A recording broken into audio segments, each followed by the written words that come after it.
Bismillahirrahmanirrahim. Students, my name is Ahmed Nadeem and I am your teacher for Statistics. Statistics Part 2 में chapter number 14 को हम study कर रहे हैं जो कि सिंपल लीनियर रिग्रेशन से मुतल्लिक है। अब तक हमने काफ़ी इसकी टेक्निक्स को अंडरस्टैंड कर लिया, हमने फार्मूलाज को पढ़ा है और एक लिस्ट ऑफ फार्मूलाज भी आपके पास बन चुकी होगी।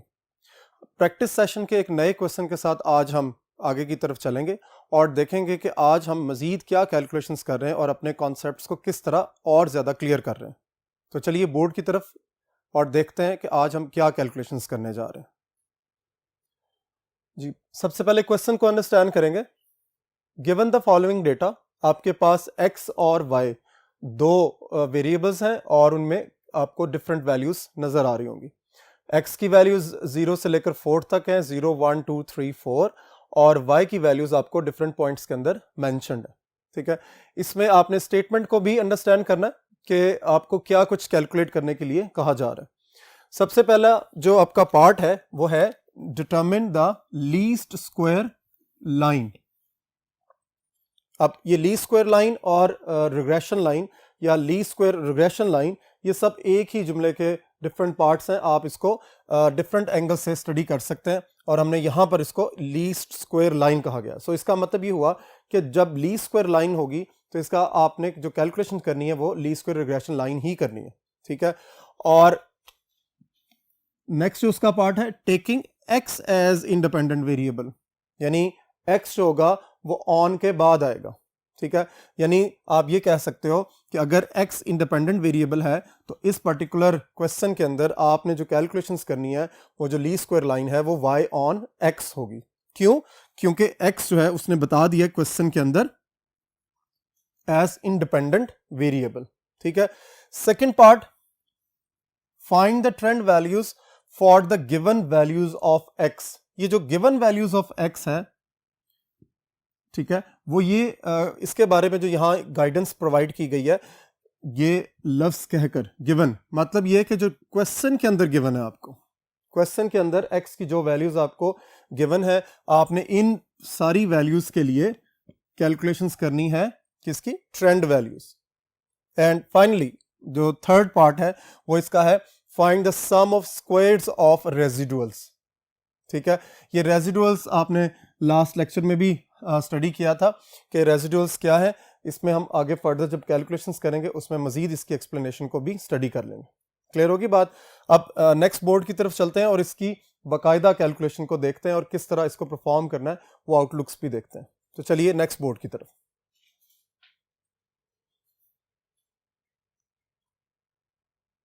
जी, चूंकि फर्स्ट पार्ट में आपने कैलकुलेशन करनी है y ऑन x की, क्योंकि x को एज ए इंडिपेंडेंट वेरिएबल कहा गया, तो हम स्टार्ट यहां से करेंगे for y on x।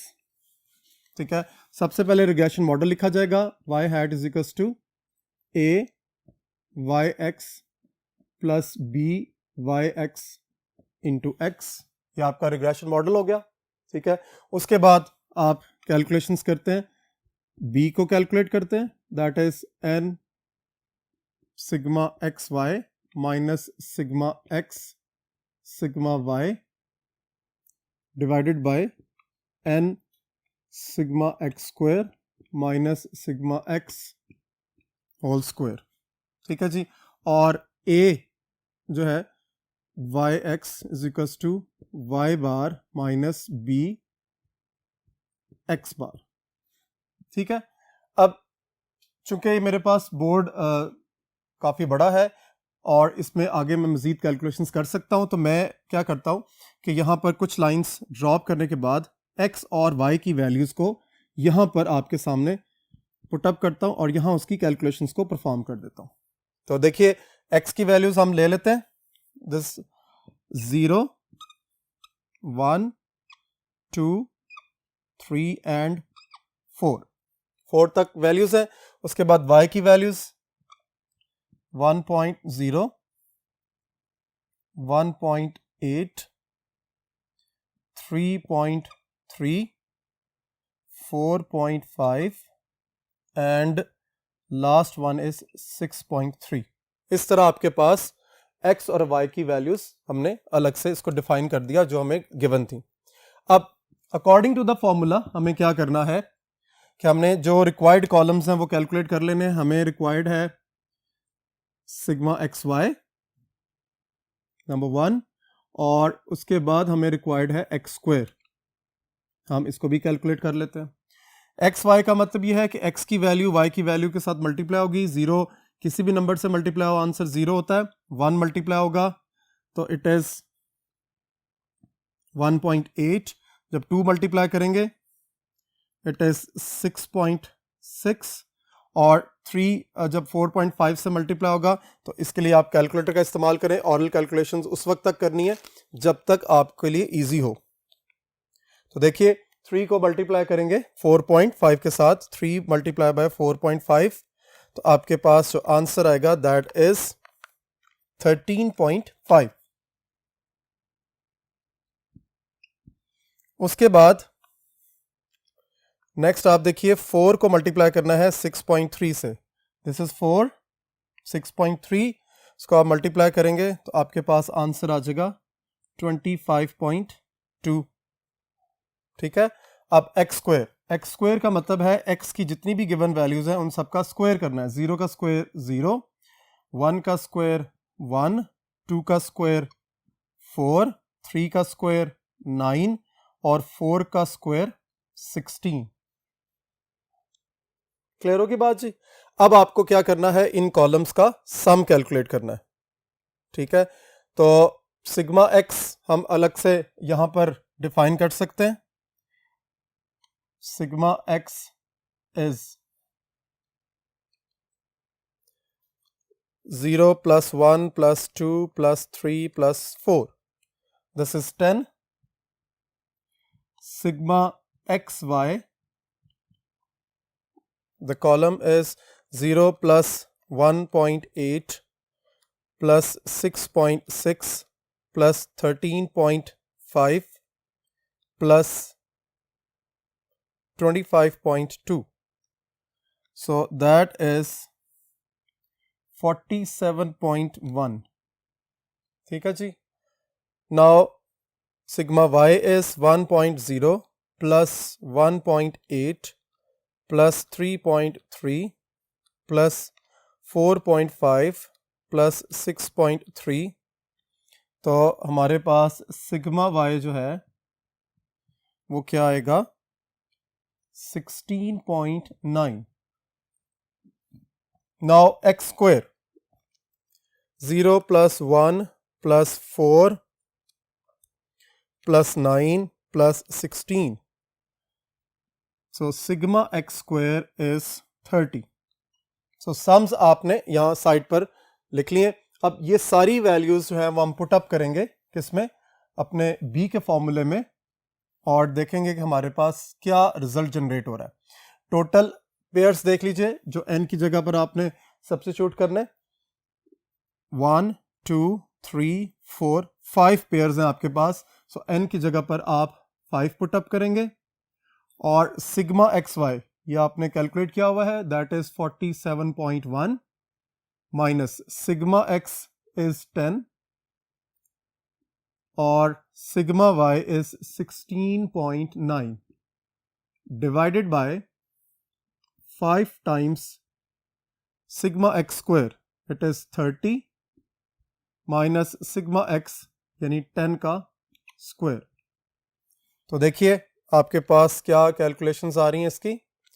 5 multiply by 47.1 minus 10 multiply by 16.9, सो देखिए आपके पास 66.5 डिवाइडेड बाय क्या आता है जी आंसर, 5 मल्टीप्लाई बाय 30 माइनस 100, ये 10 का स्क्वायर 100 है, तो आपके पास आंसर आ जाएगा 50 डिनोमिनेटर का।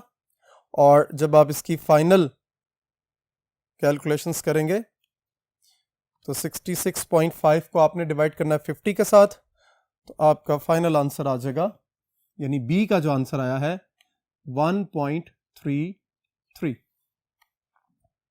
ठीक है। अब उसके बाद नेक्स्ट हम देखते हैं ए की वैल्यू को। और ए की वैल्यू के लिए हमें वाई बार चाहिए, बी की वैल्यू चाहिए और एक्स बार की वैल्यू चाहिए। Y bar is sigma y over n, तो that is 16.9 divided by 5 minus b आपने वो जो कैलकुलेट किया हुआ है 1.33 multiply by x bar and that is 10 divided by 5। हमारे पास टोटल नंबर ऑफ पेयर्स 5 थे। तो देखिए आप इसको कैलकुलेट करें, 16.9 divided by 5 minus 1.33 multiply by 10 divided by 5, 1.33 multiply by 10 divided by 5। तो इस तरह आपके पास जो फाइनल आंसर आएगा ए का दैट इज 0.72। तो देखिए आपने जो पहला इसका पार्ट था कि आपने रिग्रेशन लाइन कैलकुलेट करनी है x as a independent variable, तो आपने b भी कैलकुलेट कर लिया, a को भी कैलकुलेट कर लिया। तो इस तरह जो रिग्रेशन मॉडल बनेगा, यहां मैं साइड पर लिख रहा हूं y hat is equal to पहले a की वैल्यू 0.72 प्लस फिर b की वैल्यू 1.33x। तो ये आपके पास रिग्रेशन मॉडल है जो आपने यहां पुट अप करना है। फर्स्ट पार्ट के लिए आपका आंसर जो है वो कंप्लीट हो गया। अब हम नेक्स्ट बोर्ड की तरफ चलते हैं और इसके अगले पार्ट को स्टडी करते हैं कि इसमें अगले पार्ट में हमने कैलकुलेशंस किस तरह परफॉर्म करनी है।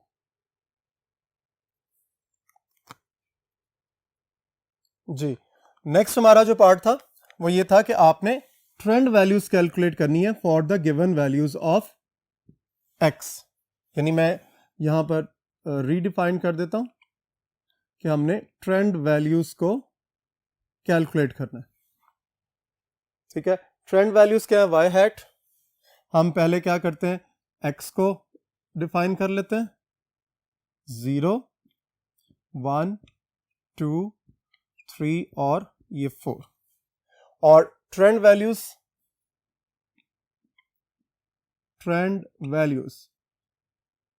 ये लास्ट लेक्चर में भी आपको बताया गया था कि ट्रेंड वैल्यूज कैसे कैलकुलेट करनी है। कि जो आपके पास रिग्रेशन मॉडल आता है y ऑन x, ठीक है, या जो भी रिग्रेशन मॉडल आप कैलकुलेट करते हो, तो 1 बाय 1 वहां इंडिपेंडेंट वेरिएबल की जगह पर आप उसकी पर्टिकुलर जो वैल्यू गिवन होती है वो आप पुट अप कर देते हो, या जिसके लिए आपने कैलकुलेशंस करनी होती है।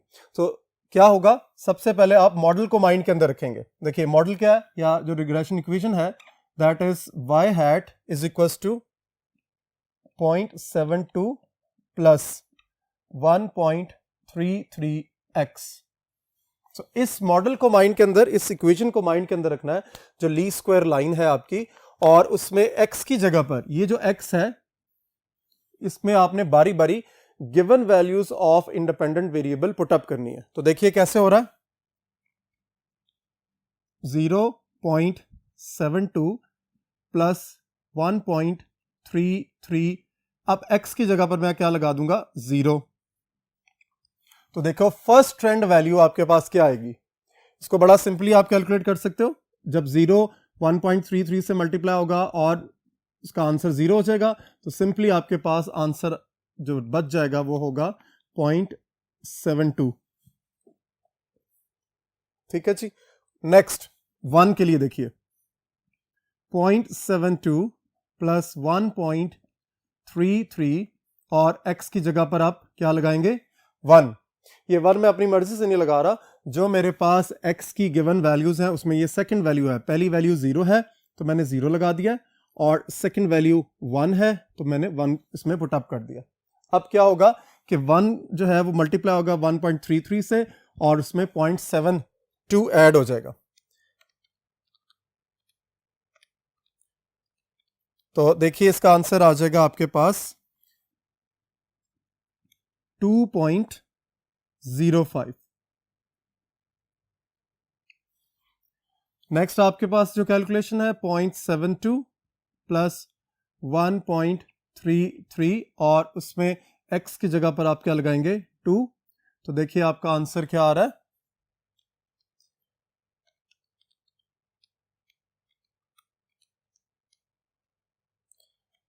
it is 3.38. Now next is 0.72 plus 1.33 into 3. तो देखिए आगे,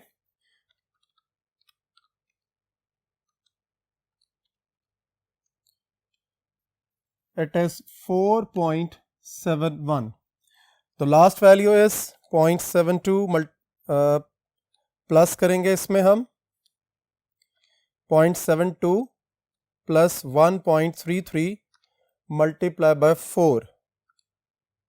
तो 0.72 प्लस 1.33 और इसको 4 से मल्टीप्लाई करेंगे तो देखिए आंसर जो जनरेट होगा दैट इज 6.04.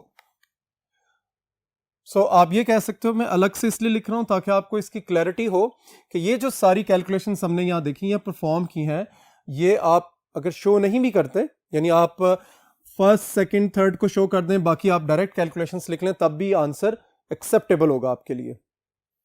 लेकिन यहाँ पे मैंने इसलिए लिख दिया ताकि आपको बिल्कुल क्लियर हो कि पहले आपने 0 पुटअप किया, फिर आपने 1, फिर 2, फिर 3 और ये 4. और ये कहाँ से आया 0, 1, 2, 3, 4? ये गिवन वैल्यूज थी. ये याद रखना है कि ये जो वैल्यूज आपके पास, इसको मैं सर्कल कर रहा हूँ, 0, 1, 2, 3 और ये 4, ये सारी की सारी क्या थी? गिवन वैल्यूज थी. और यही क्वेश्चन के अंदर भी कहा गया था कि आपने जो ट्रेंड वैल्यूज कैलकुलेट करनी है for the given values of x या given values of independent variable.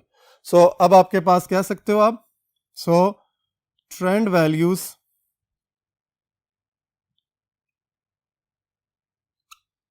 Are, कौन सी हैं जी ट्रेंड वैल्यूज? पहली है 0.72, दूसरी है 2.05, द थर्ड वन इज 3.38 और उसके बाद the fourth one is 4.71 and the last one is 6.04. ठीक है जी, इस तरह 5 आपके पास ट्रेंड वैल्यूज आ गई. अब वापस चलते हैं बोर्ड नंबर 1 की तरफ और देखते हैं फर्दर इस क्वेश्चन के नेक्स्ट पार्ट्स कैसे सॉल्व होंगे. जी, नेक्स्ट हमारे पास जो पार्ट है वो है sum of squares of residuals. ठीक है, रेजिडुअल्स का आपने क्या करना है? स्क्वायर करना है और फिर उसका सम कैलकुलेट करना है. ठीक है, अब रेजिडुअल्स क्या है? हमने इससे पहले लेक्चर्स में इसको पढ़ा हुआ है. रेजिडुअल्स इज E, जिसको हम एरर भी कहते हैं, and that is y minus y hat. इसका मतलब ये हुआ इस पार्ट के अंदर जो हमने कैलकुलेशंस करनी है वो है सिग्मा E स्क्वायर. यानी हम पहले E कैलकुलेट करेंगे और उसका स्क्वायर करने के बाद सम करेंगे. E को कैलकुलेट करने के लिए हमें किस चीज की जरूरत है? y यानी जो ओरिजिनल वैल्यूज हैं और y हैट यानी जो ट्रेंड वैल्यूज आपने कैलकुलेट की हैं.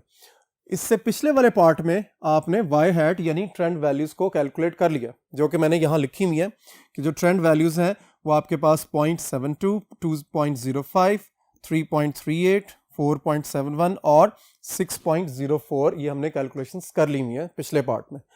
अब जो ओरिजिनल वैल्यूज हैं y की वो है 1.1, 1.8, 3.3, 4.5 और 6.3. यानी आप ये कह सकते हो कि जो ओरिजिनल वैल्यू 1.0 थी उसके अगेंस्ट जो ट्रेंड वैल्यू आई थी वो 0.72 थी.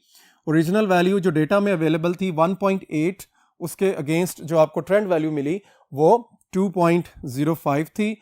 और 3.3 की जो ओरिजिनल वैल्यू है उसके अगेंस्ट जो एस्टिमेटेड कैलकुलेटेड वैल्यू थी हमारे पास, जिसको हमने ट्रेंड वैल्यू भी कहा, वो थी 3.38 एंड सो ऑन. ये स्टेप आगे चले. यानी जो फर्स्ट कॉलम है वो ट्रेंड वैल्यूज का है और जो सेकंड है जिसको मैंने ब्लैक मार्कर में लिखा हुआ है वो है आपकी ओरिजिनल वैल्यूज. तो E यानी जो एरर्स हैं, रेजिडुअल्स हैं, उसको कैलकुलेट करने का ये मेथड है. This is y minus y hat. So हम क्या करेंगे, एक कॉलम कैलकुलेट करेंगे y माइनस वाई हैट का. ठीक है, यानी ओरिजिनल वैल्यू है आपके पास y. ये जरा अक्सर यहाँ मिस्टेक होती है कैलकुलेशंस के अंदर कि पहले y है फिर y हैट है. सो पहले आपने 1.0 उनमें से 0.72 को आपने माइनस करना है। ठीक है, कैलकुलेटर्स निकालिए, मेरे साथ वैल्यूज़ को वेरीफाई करें, कैलकुलेट कीजिए। पहले है 1.0 माइनस 0.72, तो देखिए इसका जो आंसर है वो है 0.28। ये फर्स्ट रेजिडुअल का आंसर आ गया। ठीक है, उसके बाद 1.8 माइनस 2.05, तो देखिए इसका आंसर है जी -0.25। नेक्स्ट है 3.3 माइनस 3.38, तो इसका आंसर है आपके पास -0.08। Next 4.5 minus 4.71 and that is -0.21। ठीक है, और लास्ट वैल्यू है ओरिजिनल वैल्यू 6.3, इसको माइनस करना है 6.04, तो आपके पास जो आंसर आएगा दैट इज +0.26।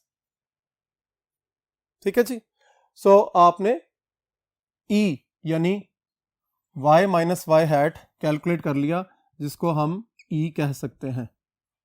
अब उसके बाद चूंकि आपको कैलकुलेट करना है sum of squares of residuals, सो ये रेजिडुअल है, इसमें आप इस तरह भी लिख सकते हैं E square that is equals to y minus y hat square. तो क्या होगा यहां पर, जरा गौर से देखिए कि ये जो y माइनस वाई हैट आपने कैलकुलेट किया है, ओरिजिनल वैल्यू जो y माइनस वाई हैट की है वो है 0.25, तो आप इसका स्क्वायर करके यहां पर मेंशन कर देंगे। सो देखिए 0.25 का जब आप स्क्वायर करते हैं तो आपके पास आंसर आएगा 0.0625। अब ये तो आप लोगों को बहुत अच्छे तरीके से पता है कि माइनस का स्क्वायर हमेशा पॉजिटिव होता है, सो ये भी 0.25 का स्क्वायर ही होगा एंड दैट इज 0.0625। उसके बाद 0.08 इसका स्क्वायर करेंगे तो आंसर आपके पास आ जाएगा 0.0064। देन 0.21 का स्क्वायर करेंगे आप एंड दिस इज 0.0441, और लास्ट वैल्यू है 0.26, इसका स्क्वायर करेंगे तो आपके पास आंसर आ जाएगा 0.0676। सो हमें जो इस पार्ट में रिक्वायरमेंट है वो इसका सम है, तो हम क्या करेंगे, जो लास्ट कॉलम आपने कैलकुलेट किया है ई स्क्वायर, आज के लेक्चर के बाद याद रख लीजिए ई स्क्वायर का मतलब है sum of squares of residual. Sum of squares of residual sigma e square को रिप्रेजेंट करेगा। ठीक है, तो हम इस कॉलम को सम कर लेते हैं। 0.0625 प्लस 0.0625 प्लस 0.0064 प्लस 0.0441 प्लस 0.0676। तो फाइनली जो आपके पास सिग्मा ई स्क्वायर जो हमारी इस पार्ट की कैलकुलेशंस हैं वो है 0.2431। ठीक है जी, इसका आपको अंदाजा हो गया होगा कि सम ऑफ स्क्वायर्स ऑफ रेजिडुअल्स का क्या मतलब है। इसमें आपको ई कैलकुलेट करना है पहले।